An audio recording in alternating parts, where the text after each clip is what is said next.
நம்ம தலைவர் super star புதுசா ஒரு ரெக்கார்டையே கிரியேட் பண்ணியிருக்காரு போல. அதாவது பார்த்தீங்கன்னா, ரிலீஸுக்கு முன்னாடியே தியேட்டர் உரிமம், டிஜிட்டல் உரிமம் அப்படின்னு சொல்லிட்டு 500 கோடிக்கு மேல வியாபாரமாக்கியிருக்கு இந்த ஒரு கூலி திரைப்படம். நம்ம லோகேஷ் கனகராஜோட இயக்கத்துல தலைவர் நடிச்சிருக்கக்கூடிய திரைப்படம் தான் கூலி திரைப்படம். என்னடா இது படம் வெளியாகிறதுக்கு முன்னாடியே இவ்வளோ ஹைப்பா இருக்கே, ஒருவேளை படத்துல ஒன்றும் இருக்காதோ அப்படின்ற டவுட் தான் ரசிகர்களுக்கு வரும். ஏன் அப்படின்னு கேட்டீங்கன்னா, வெளியாகிறதுக்கு முன்னாடியே நிறைய திரைப்படங்கள் பெரிய ஹைப்போட ரிலீஸ் ஆகிறதுக்கு முன்னாடியே வியாபாரத்துல வந்துட்டு அள்ளி குவிச்சிருக்கும். ஆனா படம் வெளியானா அங்க ஒண்ணுமே இருக்காது. ஸோ அப்படி ஆகிடக்கூடாதுன்னு தான் ரசிகர்கள்லாம் நினைப்பாங்க. ஆனா லோகேஷ் கனகராஜ் ஒரு திரைப்படம் கொடுக்குறாரு அப்படின்னும் போது அது வந்து கண்டிப்பா நமக்கு ட்ரீட்டா தான் அமையும். ஸோ அந்த மாதிரி நல்ல ஒரு ட்ரீட் கிடைக்கும் தான் ரசிகர்கள்லாம் வெயிட் பண்ணிட்டு இருக்காங்க.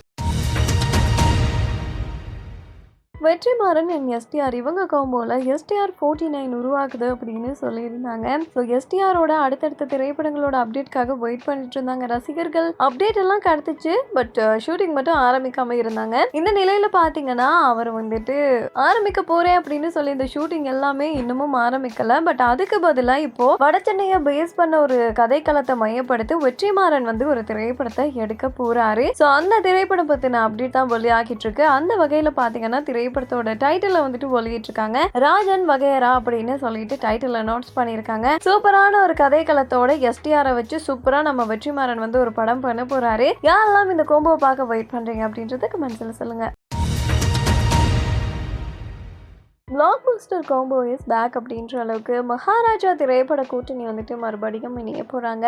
மக்கள் செல்வனான விஜய் சேதுபதி இந்த ஒரு திரைப்படம் நல்ல ஒரு வரவேற்பு கிடைச்ச திரைப்படம்னு சொல்லலாம். தமிழ் மட்டும் இல்ல, அனைத்து மொழிகள்லையுமே இந்த திரைப்படம் வந்துட்டு வெளியான அனைத்து மொழிகள்லையும் நல்ல ஒரு வரவேற்பு பெற்ற திரைப்படம் அப்படின்னு சொல்லலாம். ஸோ அந்த வெற்றியை தொடர்ந்து தான் இப்போ நித்திலன் சுவாமிநாதன் நம்ம விஜய் சேதுபதி மீண்டும் ஒரு திரைப்படத்துல இணைய போறாங்களாம். விஜய் சேதுபதியோட மகாராஜா திரைப்படத்துக்கு அப்புறமா வெளியான எந்த திரைப்படமும் நல்ல ஒரு வரவேற்பு பெற்ற திரைப்படம் அப்படின்னு சொல்ல முடியாது. ஆனா மகாராஜா திரைப்படத்துக்கு நல்ல ஒரு வரவேற்பு வந்து கிடைச்சு அண்ட் இந்த நிலையில தான் மீண்டும் 2 பேரும் இணைகிறாங்க. அது எப்படிப்பட்ட திரைப்படமா இருக்க போகுது அப்படின்றது தெரியல. ஸோ வெயிட் பண்ணி தெரிஞ்சுக்கலாம்.